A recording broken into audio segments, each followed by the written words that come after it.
Saya ingin bertanya, eh, siapa sih yang sangat mempengaruhi Pak Pri sehingga sekarang bisa seperti ini, Pak? Apakah itu orang tua ataukah Pak Pri punya sosok idola mungkin? Nah, itu pertanyaan yang sangat bagus. Tapi sayangnya saya tidak punya jawabannya. Karena menurut saya semua orang itu punya karakter yang berbeda-beda dan semua bisa kita pelajari, Mas Bayu. Nggak ada orang yang perfect, nggak ada orang yang satu orang kita sosokkan dia sempurna, nggak ada. Buat saya nggak ada orang sempurna. Tapi semua orang pasti punya kebaikan. Dan itu yang kita pelajari dari masing-masing orang tersebut. Jadi pertanyaannya bagus, tapi saya nggak punya jawabannya, Mas Bayu. Berarti bisa saya simpulkan, Pak Pri, kita harus belajar ke semua hal. Ke semuanya. Semua orang bisa kita pelajarin gitu. Semua orang bisa kita pelajari. Dan menurut saya ketika kita menokohkan seseorang sebenarnya kita hanya cuma jadi follower, Mas Bayu. Karena kita akan karena kita jadi terframing istilahnya. Kira-kira kalau saya jadi orang seperti ini, apa sih kebijakan saya, apa sih yang akan dia lakukan untuk misalkan ada beberapa case yang kita sedang kita alami ya. Tapi menurut saya kita harus belajar ke semua orang sih. Jadi tidak terbatas ya, Pak? Tidak terbatas. Ya, oke. Mas Pri, kalau tadi kan saya pengen lanjutin lagi, Anda nggak pernah merasakan rasa pahitnya, getirnya, ya, atau masa-masa suram dalam hidup ini. Saya pengen tanya Anda, pengalaman yang paling manis, ya, yang paling mengesankan, yang paling tidak bisa Anda lupakan sepanjang hidup Anda itu apa? Sebenarnya kalau pengalaman suram itu ada ya Pak BK ya. Tapi buat saya ngelihatnya sekarang itu kok manis ya. Iya, karena jadi cerita yang manis gitu. Jadi cerita yang manis. Jadi saya sudah dari umur 20 kan sudah kerja sendiri, Pak. Jadi saya harus cari duit sendiri. Bahkan untuk makan pun saya harus cari duit hari itu juga, cari duit hari itu untuk makan. Tapi benar-benar saya nikmatin. Saya pernah tidur di wartel ya, di bawah lantai itu kurang lebih 1 tahunan. Sampai akhirnya yang punya warnet itu, ya ada warnet, ada wartel, kasihan lihat saya akhirnya dibikinin kamar di belakang. Tapi saya menikmatin tidur di wartel itu, soalnya di bawahnya, kalau wartel zaman dulu itu ada karpetnya. Karpet yang sebatas wartel itu, dan saya tidur di sana kurang lebih 1 tahun. Dan menurut saya itu pengalaman yang luar biasa, karena saya jadi bisa menikmatin hidup. Pernah suatu waktu saya bangun dari tidur di wartel itu, dan saya merasa saya itu mimpi indah sekali. Saya merasa tidurnya itu nikmat sekali, di suatu tempat yang sangat nikmat. Tapi ketika saya membuka mata, ternyata saya di bilik wartel tidurnya, dan itu pengalaman yang luar biasa menurut saya. Wih, tepuk tangan dulu nih, luar biasa sekali ya. Ini yang perlu ditiru nih. Jadi kalau dibilang nggak pernah pahit, banyak pahit. Tapi menurut saya itu manis banget. Saya pernah, karena saya servis komputer waktu itu sama jaga warnet. Kalau nggak ada servisan, gaji sudah habis, maka saya ke warung yang dekat warnet. Saya mau makan nih, nggak ada uang. Saya pakai trik. Saya bilang uang saya ketinggalan, nggak bawa dompet. Padahal supaya saya bisa makan aja. Sekarang merasa berdosa nggak untuk kembali nemuin orangnya, nemuin warungnya? Ini saya bayar utang-utang saya di masa lalu. Saya bayar. Setelah saya punya uang, saya pasti bayar. Oke. Cuman karena waktu itu nggak ada uang buat makan, jadi saya bilangnya dompet saya ketinggalan. Dan waktu itu benar-benar buat hidup aja ya, uang hari itu ya uang buat hidup hari itu. Untuk kuliah aja, untuk kuliah ya, saya harus nunggu di depan warnet, duduk di depan warnet, nunggu orang lewat, temen lewat yang searah sama kampus saya. baru saya bisa berangkat ke kampus. Ya. Ini yang luar biasa sekali ya, yang kayaknya perlu ditiru oleh siapapun yang menyaksikan acara ini ya. Daya survival itu sangat penting sekali. Karena kalau kita kehilangan daya survival kita pasti akan sudah berhenti di jalan-jalan yang pahit itu tadi. Ternyata Mas Pri di situ malah menikmati, kemudian setelah itu selesai, perjalanan masa lalu yang pahit-pahit itu menjadi manis di masa sekarang. Gitu Betul, ya Mas Pri ya? betul. Oke. Karena saya menikmatin semua prosesnya gitu. Dan proses itu menurut saya tidak tadi saya kesulitan untuk menerjemahkan pahit. Karena buat saya pahit itu kalau misalkan amit-amit, misalkan saya kena kriminal atau saya harus masuk penjara, itu buat saya pahit banget. Tapi kalau pengalaman-pengalaman saya yang tadi itu menurut saya tidak semua orang bisa punya pengalaman seperti itu gitu. Iya. Buat saya itu blessing buat saya. Bayu punya pengalaman yang seperti apa? Kayak Mas Pri ini apa enggak?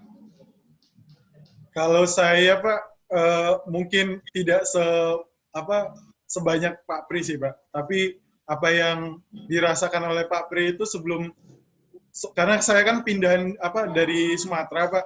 Karena di Jawa ini tidak ada keluarga juga. Jadi memang pure sendiri berangkat kuliah ke Jawa. Jadi kecopetan sudah Pak karena perjalanan naik bus dari Depok. Tapi kalau mendengar cerita dari Pak Pri tadi malah saya jadi semangat sih Pak. Jadi merasa bersyukur merasakan itu. Nah ini tanda-tanda ya buat Bayu ya, bahwa kamu berkisar 5 tahun lagi kamu akan bisa seperti Mas Pri. Setuju nggak? Setuju. Nggak setuju apa nggak? Saya tanya. Saya sih setuju sih Pak. Itu. Tapi saya butuh banget banyak mentor sih Pak untuk mengarahkan hal tersebut. Karena yang pertama kali adalah konsep diri dulu, ya. Konsep diri ketika kita dikatakan kamu layak menjadi sukses. Tidak, saya cukup jadi ini aja. Ya, kamu akan sampai di situ. Betul. Nah, ini setelah mendapat menteri, mudah-mudahan 5 tahun lagi kamu sudah tidak akan mengasuh acara ini, tapi sudah memiliki sebuah perusahaan. Setuju nggak Mas Pri? Setuju. Pasti bisa. Tapi saya mohon bimbingannya loh Pak. Yang penting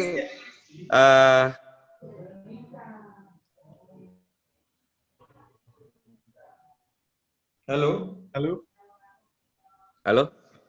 Gimana Pak? Ya, monggo Mas Pri. Yang penting Mas Bayu berikan yang terbaik lah untuk misalkan sekarang kegiatannya Mas Bayu apa nih sekarang?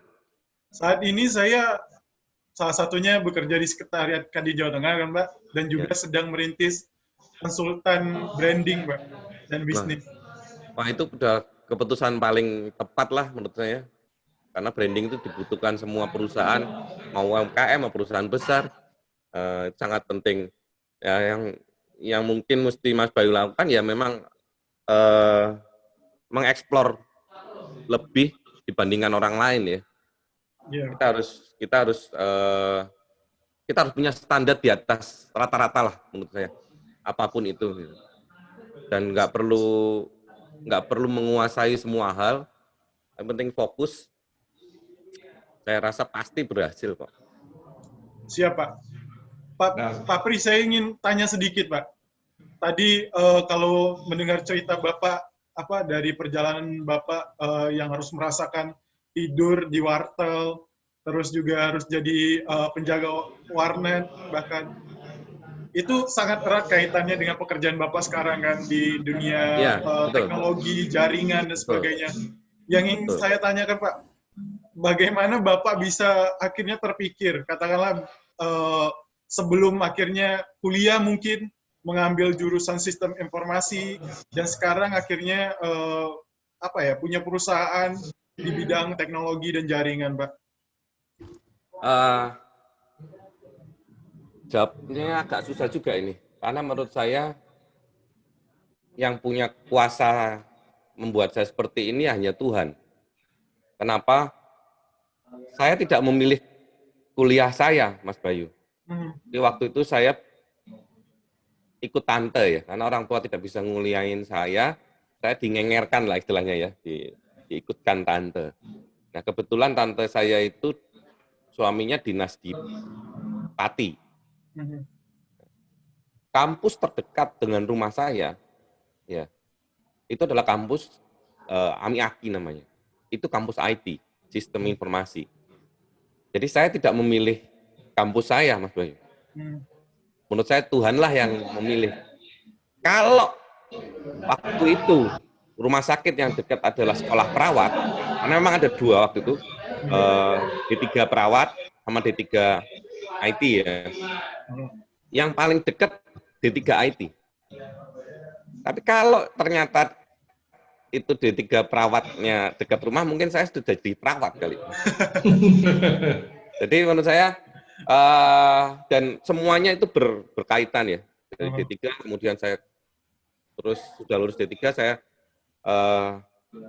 jadi waktu kuliah D3 itu saya sempat minggat dari rumah, rumah tante saya. Ya, idealis anak muda ya. Saya waktu itu tidak diizinkan untuk kerja.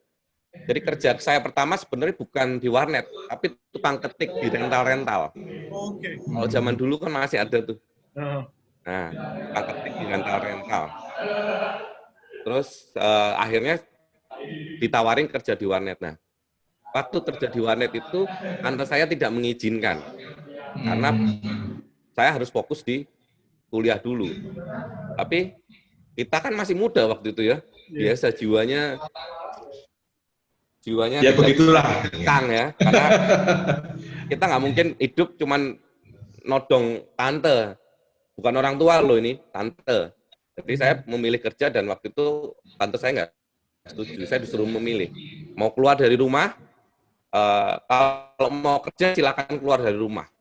Dan keputusan itu saya ambil, saya bawa tas, saya ambil tas, baju, terus saya bawa hard disk.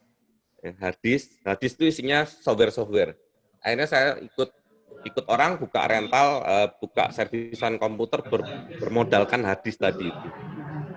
Nah kemudian akhirnya saya bisa kuliah, tapi orang tua saya waktu itu saya telepon Mas Bayu, Pak Beka. Saya nggak kuat nih ikut tante, saya keluar dari tante, saya keluar dari rumah. Ada sebuah perkataan dari mama saya yang ternyata itu powerful sekali buat hidup saya. Beliau mengatakan begini, kalau orang minggat dari rumah semua bisa. Gitu. Kalau kamu bisa makan sendiri, mandiri makan sendiri, itu juga sudah biasa. Semua orang juga bisa melakukan itu. Orang Surabaya, karena mama saya di Surabaya, nggak akan bangga sama kamu minggat. Tapi kalau kamu bisa menyelesaikan kuliahmu mandiri, baru kami bangga. Ternyata ungkapan itu membuat saya ingin sekolah terus. Jadi D3 selesai, saya kuliah melanjutkan ke Semarang, S1 saya selesai, saya kuliah lagi S2. Dan sampai sekarang saya senang sekali ikut kursus, training, pelatihan, itu jadi kayak kebawa sampai sekarang. Saya kalau lama kayak gini nih, lama nggak ada training itu hidup saya serasa hampa. Wah. Saya nggak ada ilmu baru, nggak ada yang baru buat saya itu rasanya. Dan saya nggak terlalu nyaman dengan online ya, dengan training online ya. Saya lebih suka bertatap muka memang. Jadi ini saya nggak ngikutin training sejak pandemik. Padahal Bapak adalah salah satu petinggi pemilik perusahaan online, Pak, tapi Bapak nggak nyaman. Cukup unik ini, Pak. Mungkin begini, karena gampang terdistrak, Pak. Nah, jadi kalau kuliah online atau training online, saya gampang terdistrak WA, terdistrak ini. Benar. Nah, kalau di kelas kita fokus itu loh. Benar. Itu aja sih yang bikin saya mengikuti beberapa kelas online ya. Ada yang sampai seharian, jam 9 sampai jam 5, wah ternyata nggak nyaman katanya. Mhm. Karena kita jadinya bisa sambil makan, bisa sambil ini, Iya, malah benar. ilmunya nggak dapat. Berarti Bapak salah Mungkin masih satu old school eh, juga saya. monggo Pak BK. Gimana Mas? Oh ya, ini untuk Mas, saya juga merasakan begitu ya. Jadi kalau training lewat webinar, sebenarnya kita kurang begitu fokus ya. Dan yang kedua, emosional kita itu agak-agak berkurang sebenarnya kalau tidak langsung bertatap muka. Mas Pri, keluar dari itu saya ingin tanya nih. Dari tadi kan saya dengarkan, saya simak, Mas Pri sangat care sekali ke orang lain, dan di saat ini saya akan pertajam lagi. Kita kan lagi masa-masa sulit ini, ya, masa-masa sulit, terutama sekali UMKM, pedagang kecil, pedagang tradisional yang masih buta online. Ini sarannya Mas Pri gimana nih? Kalau dari kami ya, dari media sendiri sebenarnya kita punya program CSR, punya program CSR, tapi memang belum ke teman-teman pengusaha kecil yang belum online ya. Kita masih ke, karena kan banyak sekolah online ya. Jadi kita kemarin CSR-nya kita melakukan ya, kita berikan internet gratis ke yatim piatu. Nah, terkait untuk teman-teman pengusaha yang mungkin belum online, kita belum ada program memang. Tapi kalau memang dibutuhkan, Pak BK, dari Kadin atau apa, kita siap mensupport sebenarnya. Kita siap support, apakah itu bentuknya seperti pelatihan ataukah workshop. Selama ini kita ada workshop ya, tapi masih ke sekolah-sekolah. Belum pernah kita lakukan ke teman-teman pengusaha UMKM, pedagang dan lain-lain. Tapi kalau memang itu bisa diinisiasi, kita dukung banget lah. Kemarin kelihatannya banyak sekali, terutama dari pasar tradisional, itu mereka mengeluh. Sebenarnya mereka ingin sekali, tapi tentu bukan online yang rumit ya. Yang mereka minta adalah online yang praktis, yang gampang, yang lewat HP aja oke gitu loh. Itu kira-kira gimana, Mas? Lah, sebenarnya kalau untuk trading ya, sudah banyak marketplace yang sangat user friendly, ya. Dan saya rasa mungkin bisa dikolaborasikan, mungkin dengan Kadin kita bisa berkolaborasi dengan marketplace untuk melakukan training terhadap para pedagang atau pengusaha UMKM. Nanti kita saling berkolaborasi, kita siap bantu. Oh, berarti saya tidak salah untuk mengimpikan Mas Pri hadir di situ. Gitu. Siap sekali lah. Karena kita siap sekali. Sekarang kan semua lagi peduli ke situ. Yeah. Tadi malam bahkan ada sebuah talk show yang mengundang menteri-menteri, mereka semuanya bahwa ini nggak bisa ego sektoral kita mainkan, tapi harus semua sektoral harus bersinergi menjadi satu untuk mengembangkan perekonomian di masa pandemi ini. Dan ini tentu saja kita banyak sekali masalahnya yang harus kita urai satu persatu, ya.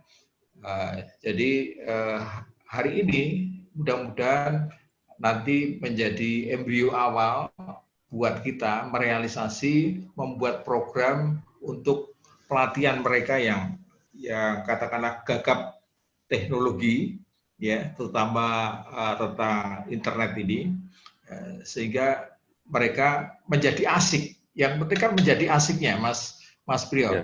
Kalau bapaknya mereka dikasih training, wah kok angel banget ini, wah jelek ini. Nah itu mudah-mudahan Mas Priyo punya metode ya. Kita coba nanti kita coba bikin mungkin trainingnya tidak terlalu rumit buat teman-teman pengusaha apa pedagang UMKM gitu. Kita bikinnya lebih ringan kali ya.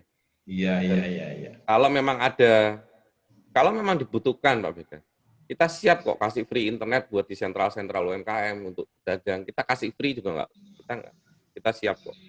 Se-Jawa Tengah? Kalau kita covernya baru Semarang. Oh, baru Semarang. Semarang Salatiga, kita bisa. Iya. Oke. Ya, harus ada yang menginisiasi menurut saya. Oke. Mudah-mudahan nanti teman-teman Kadin bisa kumpul lagi. Ini memang kita lagi vakum beberapa saat. Ini makanya orang muda seperti Bayu ini yang langsung menginisiasi buat acara ini memang bagus sekali. Ya, saya pikir belum punya istri, tapi ternyata udah punya istri. Ya. Baru Pak. Baru 1 Pak. Kalau istri itu harusnya 3 Pak. Kan istri. Berarti pasti iswan nih. Iswan itu istri ya Pak. Nah ini ngomong-ngomong soal istri, Mas Pri. Iya Pak. Gimana daya dukung istri selama ini ke karir Mas Bayu gimana? Ke saya atau ke Mas Bayu nih? Ke Pak Ya. Istri saya sangat mendukung untuk menjadi ibu rumah tangga. Menurut saya itu ada dukungan yang sangat luar biasa. Enggak. Ini ngomong-ngomong di situ apa enggak? Sedang di situ apa enggak? Oh tidak, saya di kantor. Enggak, bener. Iya. Kok jawabnya ketok kepepet bener? Bukan kepepet. Nanti dia nonton YouTube-nya kan saya bisa bahaya nanti kalau salah ngomong ya kan. Oke, Mas Pri, ceritain dikit dong, biar nanti buat tips teman-teman kita yang masih muda, terutama yang baru married kayak Bayu ini, ya, gimana sih tipsnya membagi antara keluarga dan karir? Nah, ceritain dikit ya.